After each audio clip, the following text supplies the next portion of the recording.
আজ আপনাদের সাথে চিংড়ি মাছের দুইটি রেসিপি শেয়ার করব। প্রথমেই তৈরি করব চিংড়ি মাছ দিয়ে মিষ্টি কুমড়া। এই রান্নাটি করতে অনেকগুলো টিপস থাকবে। এরপর তৈরি করব চিংড়ি দিয়ে পারফেক্ট করলা ভাজির রেসিপি। আমি যেভাবে এই ভাজিটি করব তাতে এর কালারটাও নষ্ট হবে না এবং এই ভাজি খেতেও খুবই ভালো লাগবে। আপনারা এই চিংড়ি করলার ভাজিটি পোলাও, ভাত যে কোনো কিছুর সাথে পরিবেশন করতে পারবেন। প্রথমে রান্না করব চিংড়ি মাছ দিয়ে মিষ্টি কুমড়ার রেসিপি। আমি এখানে কিছু চিংড়ি নিয়েছি। চিংড়ি মাছগুলোকে আমি ভালোভাবে বেছে তারপর ধুয়ে নিয়েছি। এরপর এখানে একটা মাঝারি সাইজের মিষ্টি কুমড়ার পুরোটাই কেটে নিয়েছি। মিষ্টি কুমড়াটাকে এরকম একটু কিউব করে কেটে নিয়েছি। মিষ্টি কুমড়া যেহেতু খুব সহজেই সেদ্ধ হয়ে যায়, তাই এগুলো একটু বড় করে কাটবেন, একদম ছোট করে কাটবেন না। এবার প্যানে কিছুটা রান্নার রেগুলার তেল দিয়ে দিলাম।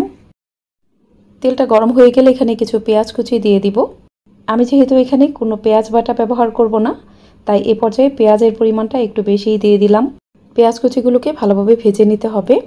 পেঁয়াজ কুচিগুলো যখন এরকম অনেকটা ব্রাউন কালার হয়ে যাবে, সে পর্যায়ে এখানে প্রায় 1 চা চামচের মতো রসুন বাটা দিয়ে দিলাম। এই রসুন বাটাটাকে পেঁয়াজ কুচির সাথে ভালোভাবে একটু ভেজে নিতে হবে। এই রসুন বাটার কাঁচা গন্ধটা দূর করার জন্য এই মশলাটাকে পেঁয়াজ কুচির সাথে ভালোভাবে ভেজে নিতে হবে। রসুন বাটা পেঁয়াজ কুচির সাথে ভালোভাবে ভেজে নিয়েছি। এখন এখানে গুঁড়া মশলা দিতে হবে, তাই এখানে কিছুটা পানি দিয়ে দিলাম। এবার প্রথমে এখানে দিয়ে দিব প্রায় 1/2 চা চামচের মতো হলুদের গুঁড়া। এরপর এখানে 1 চা চামচ মরিচের গুঁড়া দিয়ে দিব, 1/2 চা চামচ ধনিয়ার গুঁড়া দিয়ে দিব ও 1/2 চা চামচের থেকেও একটু কম জিরার গুঁড়া দিয়ে দিব। লবণ দিতে হবে স্বাদ মতো। এই মিষ্টি কুমড়া রান্নায় কিন্তু মশলার পরিমাণটা অবশ্যই একটু কম দিবেন। অন্যান্য রান্নার তুলনায় মিষ্টি কুমড়াতে সব মশলার পরিমাণটাই একটু কম দিতে হবে। এ পর্যায়ে মশলাটাকে খুব ভালোভাবে কষিয়ে নিতে হবে। মশলাটা যখন ভালোভাবে কষানো হয়ে যাবে, এ পর্যায়ে এখানে চিংড়ি মাছগুলো দিয়ে দিতে হবে। চিংড়ি মাছগুলোকে মশলার সাথে কিছুক্ষণ ভালোভাবে ভেজে নিব। চুলার একটু কম আছে এই চিংড়ি মাছগুলোকে মশলার সাথে ভালোভাবে কিছুক্ষণ একটু নেড়ে নিতে হবে। খেয়াল রাখবেন মশলাটা যেন কোনোভাবেই পুড়ে না যায়। দেখুন চিংড়ি মাছগুলোকে কিন্তু মশলার সাথে খুব ভালোভাবে কিছুক্ষণ একটু ভেজে নিয়েছি। এই চিংড়ি মাছগুলোকে ভালোভাবে ভেজে নেওয়ার পর এখানে কিছুটা পানি দিয়ে দিতে হবে। এ পর্যায়ে আমি প্যানটাকে ঢেকে দিব এবং এই মাছগুলোকে কিছুটা কষিয়ে নিব। কিছুক্ষণ পর ঢাকনাটা খুলে নিলাম।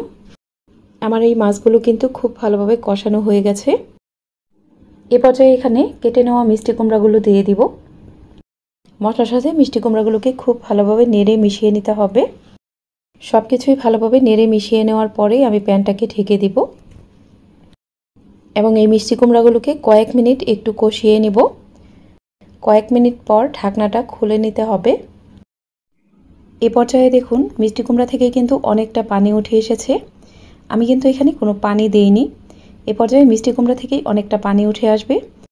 এই মিষ্টি কুমড়া থেকে উঠে আসা পানি দিয়েই কিন্তু এটা খুব ভালোভাবে কষানো হয়ে গেছে। মিষ্টি কুমড়াগুলো কিন্তু কিছুটা সেদ্ধ হয়ে গেছে। এখন আমি এখানে ঝোলের জন্য খুবই অল্প পরিমাণ একটু পানি দিয়ে দিব। আমি এখানে প্রায় 1.5 কাপ পরিমাণ গরম পানি দিয়ে দিলাম। এখানে খুব বেশি পানি দেওয়ার দরকার নেই, কারণ মিষ্টি কুমড়াগুলো এমনিতেই অনেকটা সেদ্ধ হয়ে গেছে। আর মিষ্টি কুমড়া রান্নাতে কিন্তু খুব বেশি ঝোল দিতে হয় না। মিষ্টি কুমড়াতে ঝোলের পরিমাণটা খুবই কম থাকবে। এই রান্নাটা একটু মাখো মাখো টাইপের হবে। আর এই রান্নাতে কিন্তু অবশ্যই গরম পানি ব্যবহার করবেন, ঠান্ডা পানিটা দিবেন না। গরম পানি দিলেই দেখবেন রান্নার টেস্ট খুবই ভালো আসবে। প্যানটা আমি ঢেকে দিয়েছি এবং এই ঝোলটা খুব ভালোভাবে জাল হওয়া পর্যন্ত অপেক্ষা করতে হবে। যখন এই ঝোলটা ভালোভাবে জাল হয়ে যাবে তখন ঢাকনাটা খুলে নিব। কিছুক্ষণ পর দেখুন ঝোলটা কিন্তু খুব ভালোভাবে জাল হয়ে গেছে আর মিষ্টি কুমড়াগুলো খুব ভালোভাবে সেদ্ধ হয়ে গেছে। এখন আমি এখানে কিছু আস্ত কাঁচামরিচ দিয়ে দিলাম। এ পর্যায়ে লবণটা চেক করে নিতে হবে। আমি এখানে কিছুটা লবণ দিয়ে দিব। এ পর্যায়ে তরকারিটাকে আলতো হাতে নেড়ে দিব। এই তরকারিটা কিন্তু খুব বেশি নাড়াচাড়া করবেন না। খুব বেশি নাড়াচাড়া করলে মিষ্টি কুমড়াগুলো গলে যেতে পারে। তরকারিটাকে আমি খুবই আলতো হাতে নেড়ে দিচ্ছি। দর্শক, এ পর্যায়ে আপনাদের কাছে আমার একটা অনুরোধ, যারা এখনও আমার ইউটিউব চ্যানেলটিকে সাবস্ক্রাইব করেননি তারা প্লিজ আমার চ্যানেলটিকে সাবস্ক্রাইব করে পাশে থাকা অল লেখা বাটনটাতে ক্লিক করে দিবেন।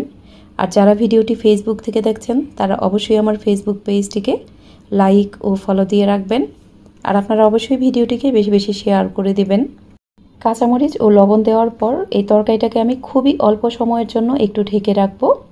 প্রায় 1 মিনিটের মতো আমি প্যানটা ঢেকে রাখবো। 1 মিনিট পর দেখুন আমার রান্নাটা কিন্তু একদমই হয়ে গেছে। এই মিষ্টি কুমড়াটা যত কম সময় নিয়ে রান্না করবেন রান্নার টেস্ট কিন্তু ততই ভালো হবে। তাই চেষ্টা করবেন মিষ্টি কুমড়াটা খুবই কম সময়ে রান্না করতে। আর সেক্ষেত্রে কিন্তু এখানে অবশ্যই গরম পানিটাই দিতে হবে, ঠান্ডা পানি এখানে ব্যবহার করবেন না। আর ঝোলের পরিমাণটাও একটু কম দিবেন, তাহলেই দেখবেন এই মিষ্টি কুমড়াটা খেতে অনেক বেশি ভালো লাগবে। আমার এই রান্নাটা একদমই হয়ে গেছে। এখন আমি চুলাটা বন্ধ করে দিব। আশা করছি আজকের রেসিপিটিও আপনাদের সবার কাছে খুবই ভালো লেগেছে। ভালো লাগলে অবশ্যই আমাকে সাপোর্ট করবেন। আমাকে সাপোর্ট করতে হলে আমার ইউটিউব চ্যানেলটিকে সাবস্ক্রাইব করবেন। অবশ্যই পাশে থাকা অল লেখা বাটনটাতে ক্লিক করবেন। পাশে থাকা অল লেখা বাটনটাতে ক্লিক করার ফলে আমি যখনই নতুন কোনো ভিডিও আপলোড করব সেটি সাথে সাথেই নোটিফিকেশন আকারে পৌঁছে যাবে আপনার কাছে। আর ফেসবুক থেকে যারা ভিডিওটি দেখছেন তারা অবশ্যই আমার ফেসবুক পেজটিকে লাইক ও ফলো দিয়ে রাখবেন। এবার চলুন চিংড়ি মাছ দিয়ে পারফেক্ট করল্লা ভাজির রেসিপি শেয়ার করি। এজন্য আমি এখানে 200 গ্রাম পরিমাণ চিংড়ি মাছ ভালোভাবে কেটে বেছে ধুয়ে নিয়েছি। আমি এখানে একটু ছোট সাইজের চিংড়ি নিয়েছি, আপনারা যে কোনো সাইজের চিংড়ি দিয়ে এই ভাজিটা করতে পারবেন। এখানে আমি হাফ কেজি পরিমাণ করলা ভালোভাবে ধুয়ে তারপর এরকম পাতলা গোল করে কেটে নিয়েছি। আমি এখানে করলার বিচিগুলো ফেলে দিয়েছি। এখানে আমি শুধু বিচির অংশটাই ফেলেছি, করলার কোনো অংশ কিন্তু ফেলিনি। এবার একটা প্যানে কিছুটা রান্নার রেগুলার তেল দিয়ে দিব।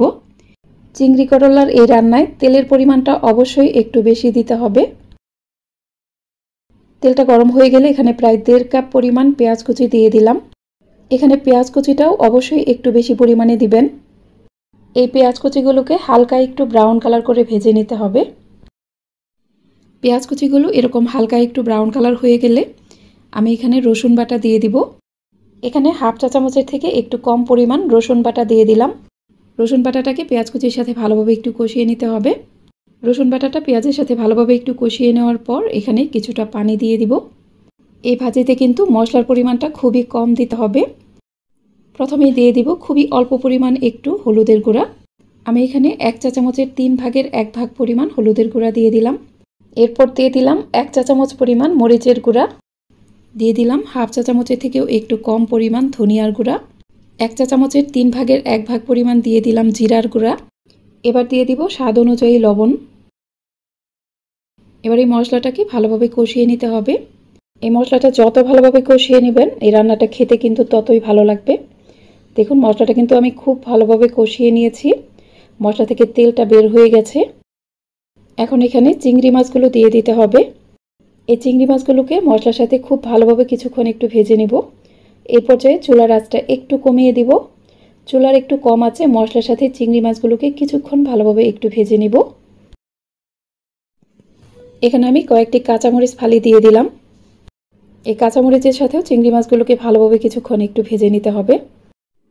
চিংড়ি মাছগুলোকে সব মশলার সাথে খুব ভালোভাবে কিছুক্ষণ ভেজে নিয়েছি। এখন এখানে পানি দিয়ে দিতে হবে। এখানে আমি প্রায় 1 কাপ পরিমাণ পানি দিয়ে দিলাম। ভালোভাবে একটু নেড়ে মিশিয়ে নেওয়ার পর প্যানটাকে ঢেকে দিব। প্রায় 3 থেকে 4 মিনিট পর ঢাকনাটা খুলে নিলাম। দেখুন এই চিংড়িগুলো কিন্তু খুব ভালোভাবে কষানো হয়ে গেছে। আর চিংড়িটা কষানো হওয়ার পরেও এখানে কিছুটা ঝোল অবশিষ্ট আছে।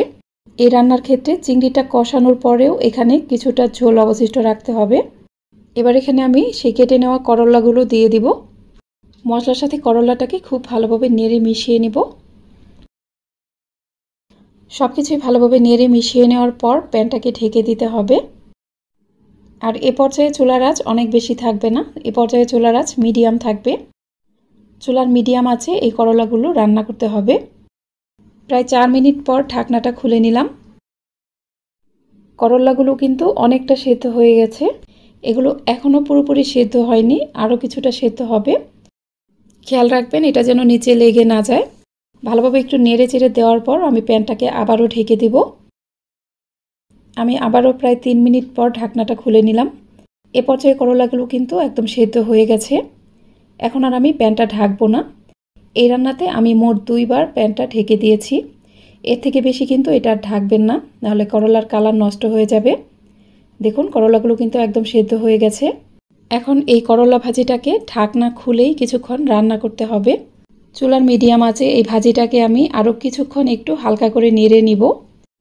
যখন দেখবেন এই ভাজির নিচে কিছুটা হালকা লেগে আসছে, একটু পোড়া পোড়া হয়েছে, তখন বুঝবেন ভাজিটা হয়ে গেছে। আমার এই করলা ভাজিটা কিন্তু পারফেক্টভাবে হয়ে গেছে। দেখুন এই ভাজির রঙটা কিন্তু একদম সবুজ আছে এবং এই করলাগুলো সেদ্ধ হয়ে গেছে। এই ভাজিটা পোলাও এবং ভাতের সাথে খেতে কিন্তু খুবই ভালো লাগে। আপনারা আমার পুরো রেসিপি ফলো করে বাসায় একবার ট্রাই করে দেখতে পারেন। আশা করছি পরিবারের সবাই এই ভাজিটি খেতে খুবই পছন্দ করবে। আমার এই চিংড়ি করলার ভাজিটি কিন্তু একদমই রেডি। এখন আমি এটা একটা প্লেটে সার্ভ করে নিব। আজ তাহলে এখানেই বিদায় নিচ্ছি। সবাই অনেক বেশি ভালো থাকবেন। আল্লাহ হাফিজ।